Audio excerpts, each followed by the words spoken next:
Hello, everyone. Hey, mate. Yeah, Good but morning. Good morning. How are you coming doing? out, but we can't finish off the cabin sliding because we don't have short enough screws. So just let the button over to grab some short screw. Oh yeah, I'm sorry. I'm sorry, Ben. Your voices was cutting off. just right on pencil on the wall. Just say it need to be screwed off with short screws. Okay. Yeah. Okay. Gotcha. Gotcha. Hi, Okay. Dave. Yeah, cool. How are you Thanks, mate. doing? Gotcha. Gotcha.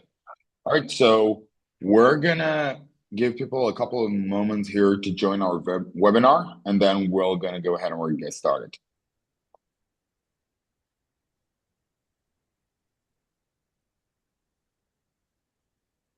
So let's wait for another minute or two, and then we can go ahead and we can kick off.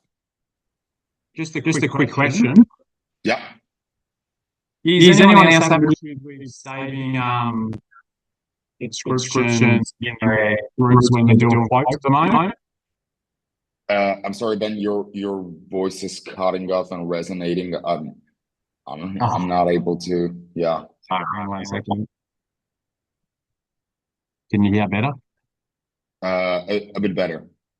Yeah, sorry, mate. For some reason, the other screen was up and running. Yeah, Yep. just at the moment when I'm trying to do a quote and I'm putting the description in the group section, I hit Hmm. save, and every time I'm hitting save, it's coming up with something went wrong, like a little, Okay. and it's All also right. doing it when I'm trying to send messages in the messages section. It's only just started doing it over the last day. So you're trying to send a message and it keeps saying that It just something keeps went on wrong. coming up, something went wrong. Yeah, And it happens the same thing when you're building a code with groups. Is that correct? yeah, yeah. So when I put the description in, All right. if I try to change something and I press save, it just keeps Right. on coming up. Something went wrong. Right. Gotcha. Gotcha. So, I've we logged out. definitely I've need restarted my computer and tried We everything. It's definitely still, we definitely need to check in on this and see what the issue and where the issue is coming from. So my yeah, recommendation, Ben, would be if you can reach out to our support team like now yeah, or after the webinar, give them yeah, yeah, examples. If you can provide like a screen recording or something like that, they can yep, take a look into that for you. yeah, yeah. No, no dramas. Yeah, because one of my mates who has the same system, he's having the same issue. So I just didn't know if it Yep. was in the back end of Okay. yeah. Gotcha. So Gotcha. Gotcha. all right, All right, so cool. we'll just go ahead and we'll get started with the webinar, and then if people join, they can join later. So first of all, welcome everyone to today's webinar. My name is Narek. I'm from the onboarding department here at Buildern. So today, what we're going to be discussing is going to be why is it important to stop chasing approvals and just go ahead and have our client using the client portal? Well, one of the main reasons for that is because with the client portal, everything can be in one spot in one place, right? So whenever we're sending something to our client, might be a proposal, might be a variation, could be a client invoice. All of those things, if it's done via email, could easily get lost. Whereas if we're using the client portal where everything is located, everything will be in one place, and it's going to be so easy for the client to send your approvals, get, your invoices, etc., etc. So we're going to go ahead and we're going to do a couple of things here. So what I propose is going over creating the different items that we are going to send to our clients, right? And then going into the client portal and then seeing how easy it is to get them approved. Now, first things first, I do have our webinar right here. So what we're going to do is first thing is creating a proposal. Now, in order for us to create a proposal, first things first is going to be creating the estimate. I already have an estimate pre-populated here. Just to revisit, as we know, there are different ways that we can go about creating an estimate. We could import it directly within the project. We could copy it over from a different project, going via cost codes, going manually, or going through a cost catalog. Now, I did go ahead and create this estimate out of a cost catalog, the Builder one, which you also have access to it. Now, whenever we're going to create a proposal for our clients, what we're going to do is click on the proposal section, click create, and then from there, all the details of our proposal are populating, it is very important that we make sure that we're customizing it to the way we want and making sure that we want the client to see exactly what we want to show them. So just to go over this really quickly, you have the name of the proposal, which copies the name of your project. You can easily go ahead and change. Proposal ID is being automatically generated for you by Buildern, which again, you can customize, saying how many days is the proposal going to be effective for. Let's say it's going to be a total of 10 days that my client has to reply to this. We have our introduction text and we have all the items that I have in my estimate. Now, one thing that I always recommend our users is before sending anything out, always have a preview of what the other party is going to see, just so you understand what you are creating and what you're sending to them. So if I click on the preview, I can see that my client is going to see our background, the details about my company, the details about my proposal, my introduction text, and all the items that I'm sending them. From here, you can go ahead and you can customize this for the client. So for example, I don't know, you don't want the cover picture to be visible, you can just go ahead and disable it, or you can go ahead and change it on the fly if you wanted to. You can go ahead and you can customize the introduction text. For example, I'm going to say, I don't want this to be here. Customizing the items on the estimate, of course, depending on the different layouts that you're going to use.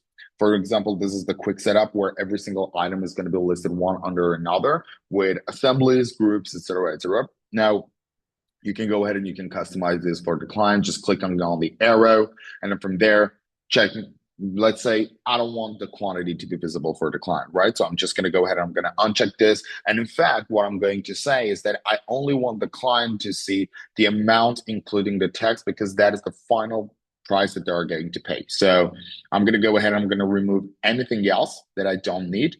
And here I already have a cleaner look as to what I want my client to see.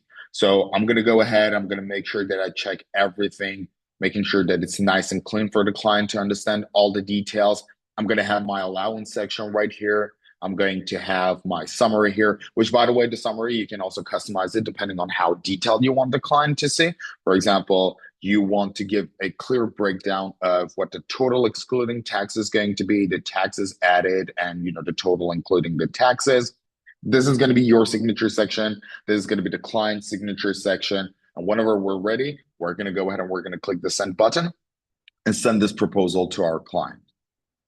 Easy, super fast. Now, as far as it goes for the client, what will happen for them is that our clients are going to receive an email notification letting them know that they got a proposal, but they're also going to get a notification in their Buildern account in their client portal, letting them know that they have received a proposal. Emails could easily get lost. It could go into spams, it could go into the trash folder, or just get lost in the multitude of emails. Client portal is ensuring that we're not losing anything, right? So what we can do is click on the notification and I can see that I just received a proposal, right? So if they have the mobile application as well, that will receive the notification on their phone too. So it's very easy for them to just click on the proposal and view exactly what is it that you have sent them. As you can see, I'm going to see that you sent me the name of the proposal, the ID of the proposal. I have my deadline here. I have all the details that I need to know about this. From here, I can go ahead and I can download the proposal if I wanted to in a PDF format. I could reject it or I could approve it. So all of this is being done like really quickly, but after checking, everything. So I'm going to go ahead, check all the items that I have in my estimate that you've sent me, making Hey, sure Matt, that yep, could I jump in? Could you just yeah, show me where, say, mate, I'm Dave. Sorry. yeah. Could you please show me just back a sec how you previewed the portal? I've been, Oh yeah, 100%, 100%. Preview, you mean previewing what the client is going to see? Is that the question, Dave? yeah. So yeah, I just Before want to, sending it. yeah, I want to preview their not so much previewing the document, just previewing their portal, so I can Oh, oh customize yeah, it. yeah, 100%, 100%. So what you will do is that you're going to go to the list of your contacts, and then from Gotcha. there you'll go to the clients. You have your client, and then clicking on the three dot menu, you could say Okay, preview cool. portal. Yeah, no Yeah, dramas. Thank you.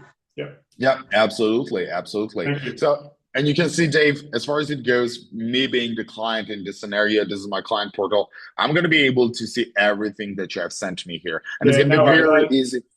Yeah. I've done, obviously I used the same thing when I had Builder Trend, but I just didn't straight away realize how I could preview it. So I was trying Yeah. to work out how to get to it. Yeah, no, and you previewing it, Dave, you're gonna see on how easy it is for our clients to have everything in one spot and making sure that they're not losing anything, right?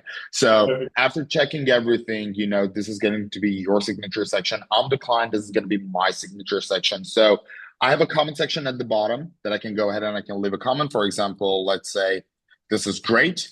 I like the proposal that you have sent me, Dave, right? So then from there, what I can do is clicking the send button. Now, the way that the comments are working, and it's not just for the proposal, but basically anywhere that there's a comment section, you're going to receive on your end, guys, an email notification, but also a notification in your Buildern account, right? And so from there, if I want to approve this, I can either click on the approve button at the top right corner of my screen, or I can go ahead and I can just do sign proposal. Takes you to the exact same place as a client, doesn't really matter what I'm going to click. So clicking this, I'm going to go ahead and I'm going to enter my name. And the second thing is going to be entering a manual signature. Now, why manual? Because this is going to be considered as a legal document. And up until the point where I don't have a manual signature, this cannot be considered legal. So I'm just going to click the submit button. Status is going to change to approved, of course. And once it's done, it takes a second for you to get an email notification and another notification in your Buildern account letting you know that a client has approved the proposal. So we're just going to wait for it to load. Come on.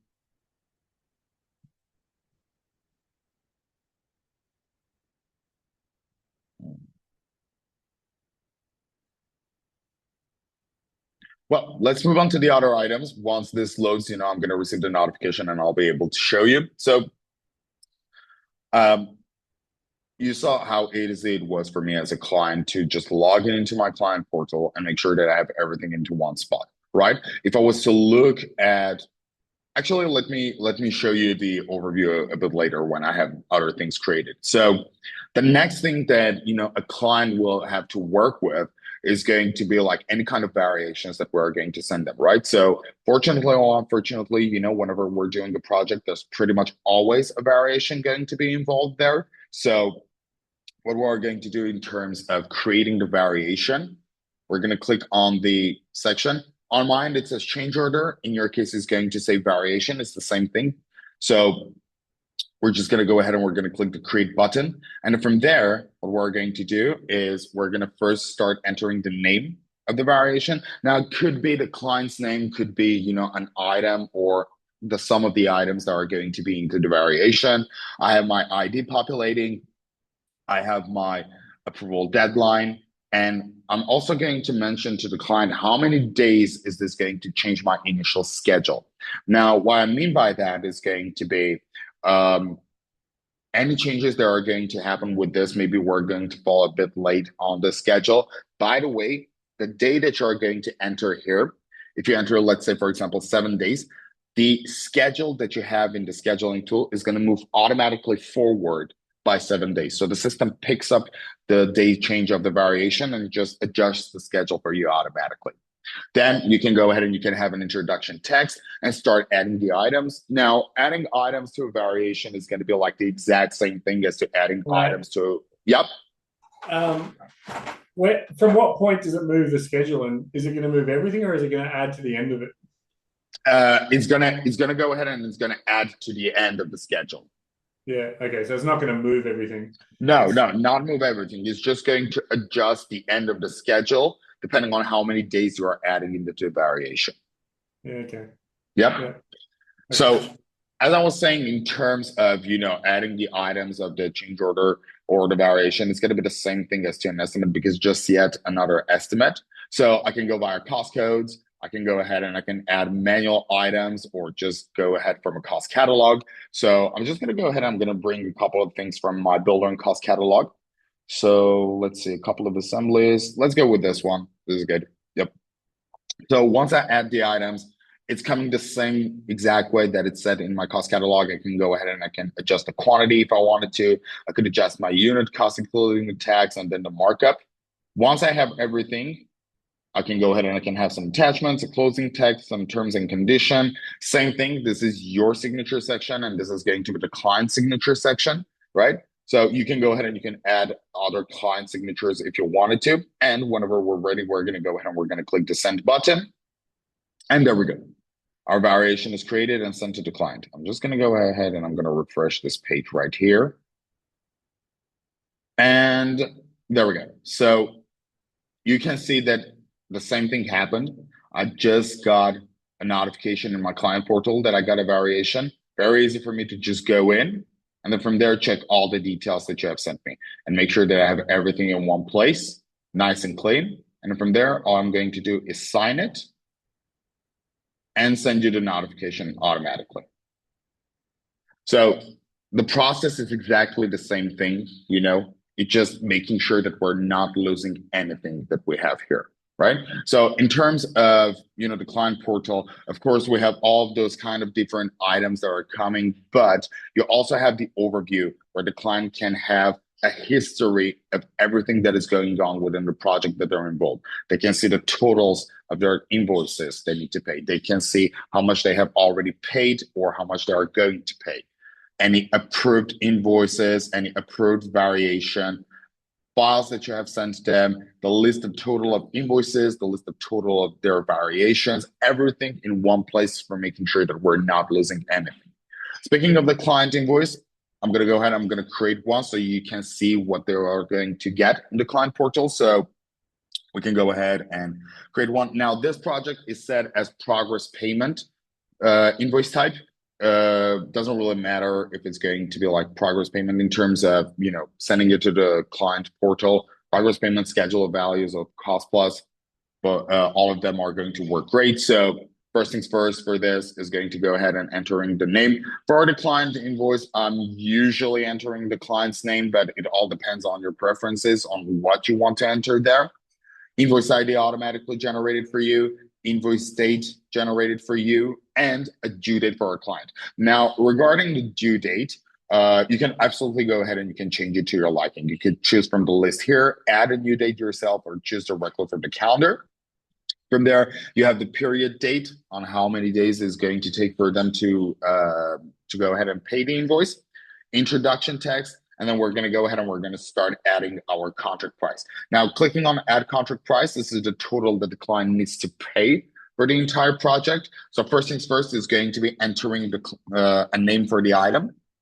And from there, you can decide on how you want to claim on this invoice. You can go by a specific percentage amount. You can go by a specific dollar amount. So for example, I'm going to say that I want to claim 34% of the entire total. Say $20,558.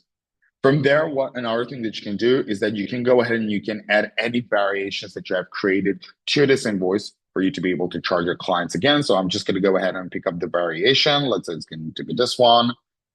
And from there, selecting any allowances that I would have with the client and adding custom lines. Now, custom lines is going to be like including an additional line item into the invoice and charge our clients. Might be labor, might be something related to timesheets, you know, different kind of things. So you can go ahead and you can add a new line item, summary of everything, closing tags, attachments, terms and conditions, and you can also go ahead and you can record a payment history. Now, what this means is that maybe the client has already paid some of the amount here, right? So we want the system to acknowledge that.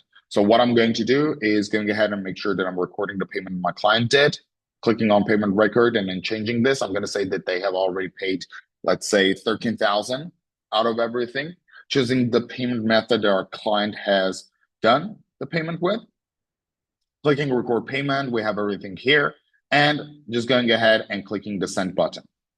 And same thing happens. The client will receive an email notification, but it will also receive a notification in their Buildern account. See, it takes just about a second for them to receive the notification. It's super easy, super fast.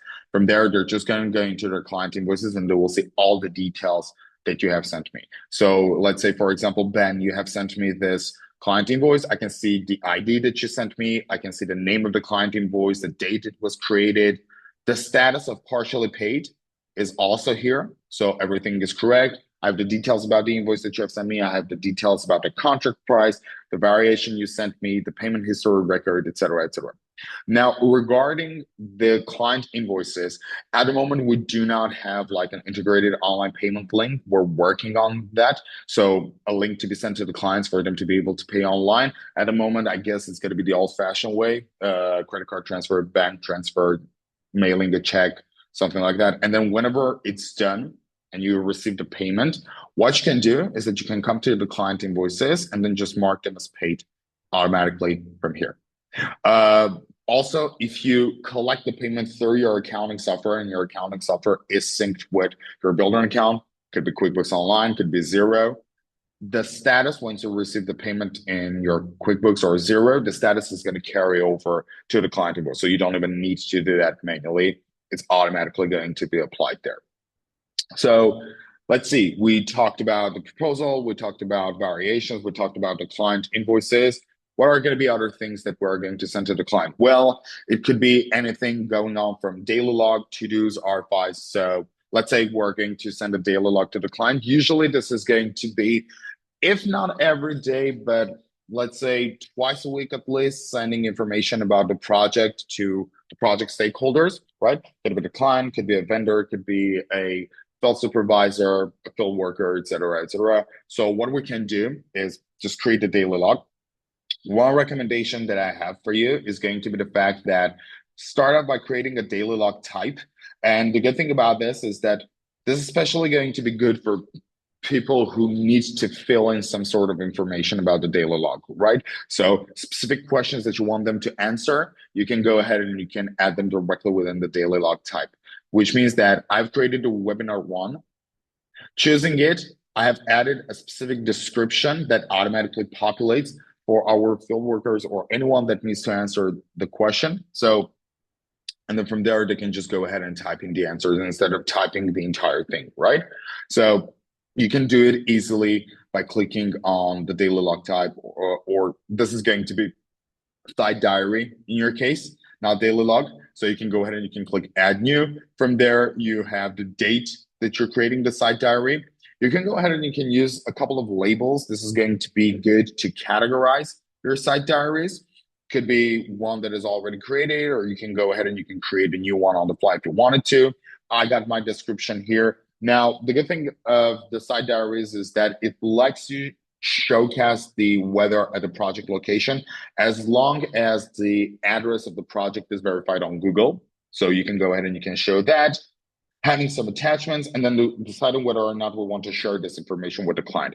Obviously, if you click the checkbox, it's going to share with the client. If you just click create without doing it, it's not going to do anything, which by the way, then you can go ahead and you can like click on the three-dot menu and just send the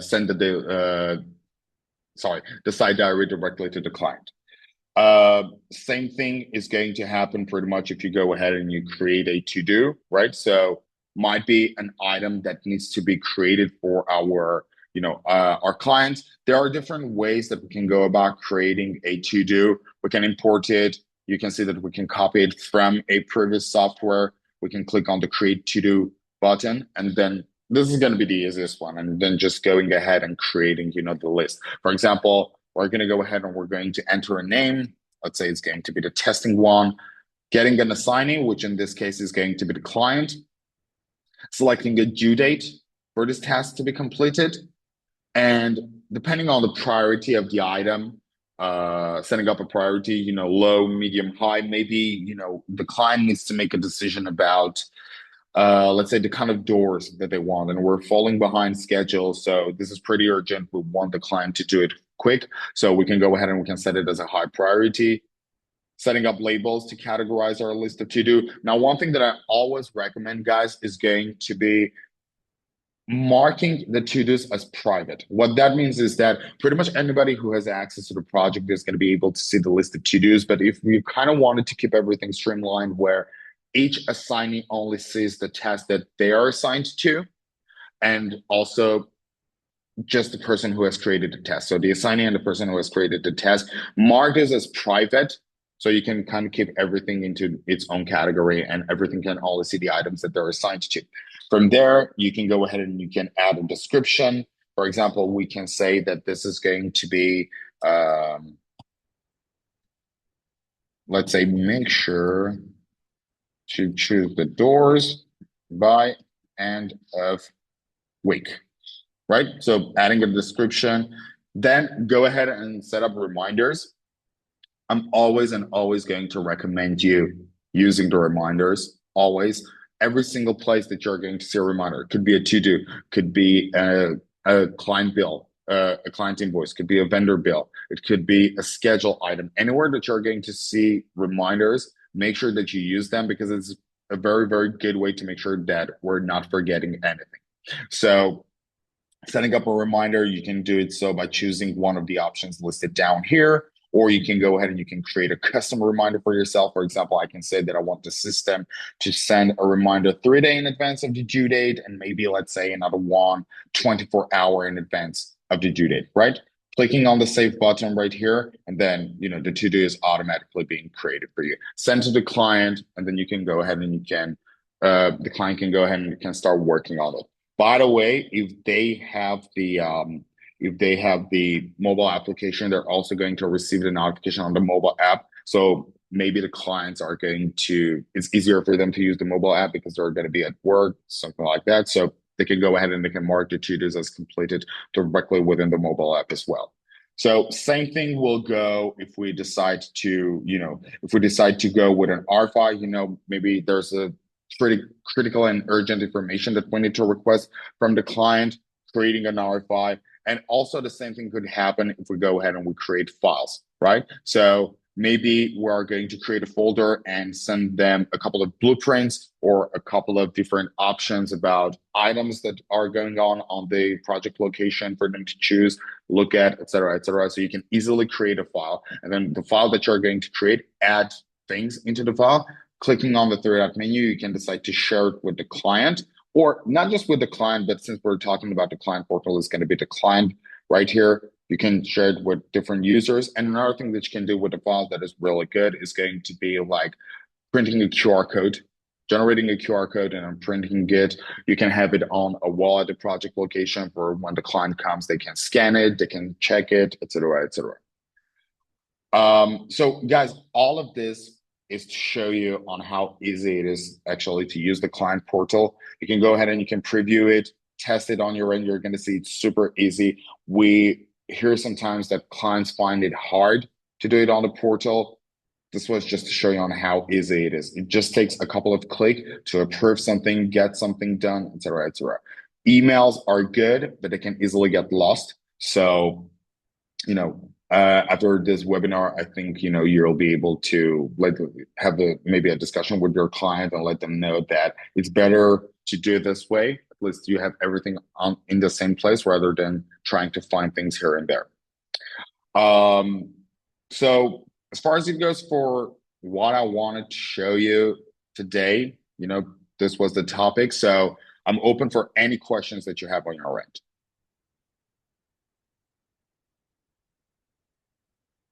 Pretty good, mate. Okay, Dave. Hey mate, can we use the files and then generate QR codes for selection items? For what? Sorry? For selection items? Yeah, selection. Absolutely, 100%. Whatever you're going to add in the selection file, it doesn't really matter if you're doing it for the entire folder or just the selection. For example, I have something here. Let's say I'm going to go ahead and I'm going to upload the file, let's say, in the selection, just a file. It's not going to be a selection. It's going to be something else. But just for me to be able to show you, if I was to add any kind of files here, right? Actually, let's go ahead and do it with this one. I did have something here. So there we go. You can go ahead and you can generate a QR code for anything, the file or the entire folder. Doesn't really matter which one you're going to choose. There's always going to be the option to generate a QR code for it. With that QR code, is it only can you only use it then if the person has the app? Good question. No, it's not required for the person to have Buildern account. They can just go on their phone, pull up their camera, and just scan the QR right there. Yeah. So if you had all the technical documents for a bathroom Yeah, in 100%. yeah, Exactly. perfect. Exactly. Sure. Yep. Oh, that's it. Okay. All right, guys. Well, Thank in you. that case, yeah, if you don't have any other questions, thank you very much for joining the webinar. And yeah, we'll see you on the next one. Have Thank a you, good mate. day. You too. Bye. Bye. Right.